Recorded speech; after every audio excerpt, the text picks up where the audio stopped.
When going to attack from near, make it look as though you're going to attack from far away. When going to attack from far away, make it look as though you're going to attack from near. Sun Tzu, The Art of War, translated by Thomas Cleary. When you want to be with someone in the future, and you casually comply with them by way of your behavior and mannerisms to see it through, you are attacking from near, but making it look as though you're going to attack from far away. We all have done it before, and we still do it, but we didn't know it was a rule already written over 2,500 years ago, or how and why we began doing it. Or does this just come natural? I think it does. Look at the animals. If a kitten is raised by a crow, or a similar imprinting occurs with the wrong animal, and the baby animal is a predator, it still learns how to hunt without a mother to teach it. It will pretend that it's attacking from far away by hiding and waiting, seeming not to exist. But in hunting, it will attack from near, using the element of surprise to kill, eat, and survive because it is in its DNA. It is also in our DNA.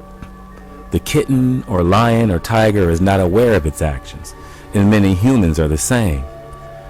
They don't realize that they can change until adversity has struck, caught them off guard, and then they change.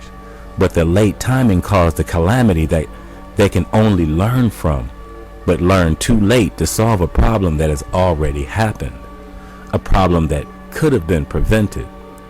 The key is to change first, to avoid danger and calamity.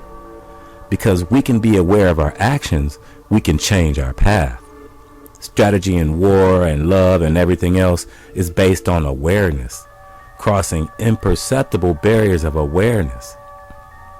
Having the ability to be aware of what others are not aware of what your opponent is unaware of, has less knowledge of, less insight, but you have more.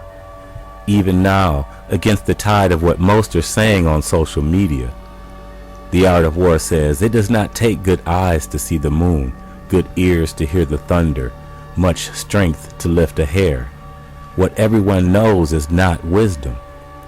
What everyone is saying about relationships is not only wrong, although popular, it is also misleading and dangerous for anyone who follows it.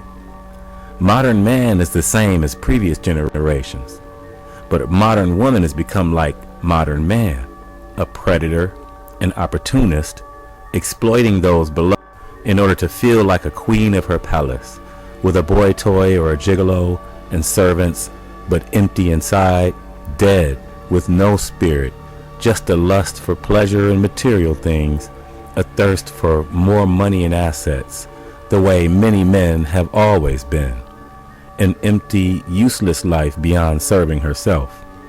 Modern women and modern men are now the same, and it's bad. There is always contention in any relationship, even if subtle, if not realized, but it can always be found if you just think about it. What would I change about my wife? What could your husband stop doing that would make you a little happier? It's always there, even if it's small. Usually there are big ones as well, but they are not non-negotiables, so you let it go, since you can't hold on to everything. Ground of contention is that which would be advantageous if you had it first, but advantageous to your opponent if they had it first.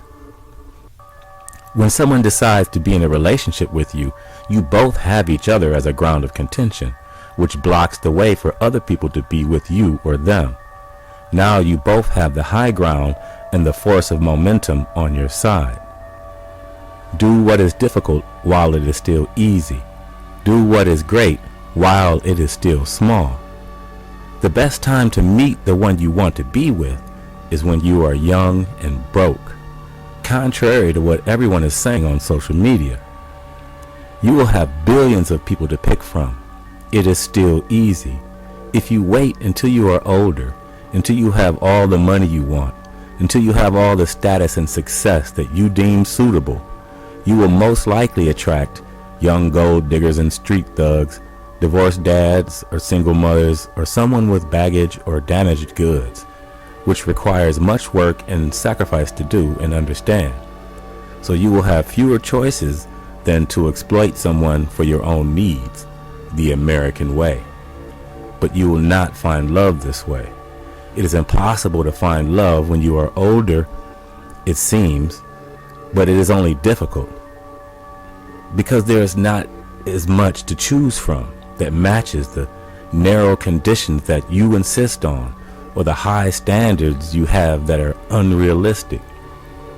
Or you can look for people with your success and status, which lowers your choices even more, with less guarantees that you will even be compatible.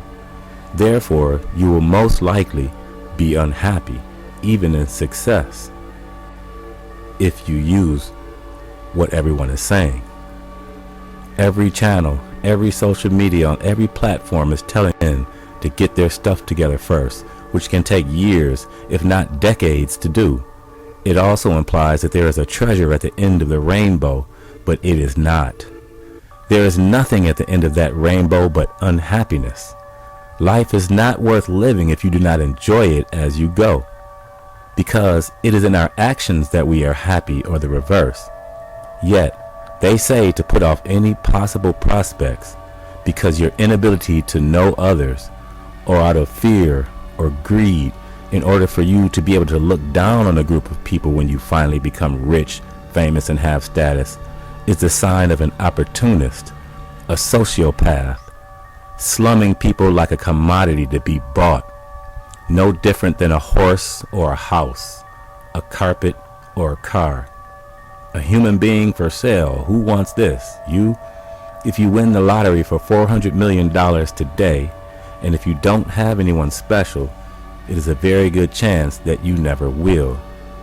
You will most likely exploit or be exploited unless you go back to being broke. Yet we are told on social media everywhere that it is the best thing to be well off before you go looking for someone. If someone likes you because you are well off, you have already lost, and so have they. You could only trust someone who was already a multi-millionaire, but even then, it could just be on paper, or even worse, an illegal operation. Things become so complex when you get older. People have so much history when they get older that it is impossible to reduce it to a paragraph or even a book. There is so much that you will never know about that person. If you don't know your opponent, even if you know yourself, you only have half a chance of winning, even in a relationship. In a relationship, the person is our ally and our opponent at the same time, just like when we deal with ourselves to become better. Yet, if you start early with someone, you will know most of their life because it hasn't really begun. Nothing is harder than to plumb the depths of human character. People have to be studied more deeply than books. If you get into a relationship only when you are older, you have your work cut out for you, and there will be far less options. Chances of finding someone who hasn't already started a family is bleak at best.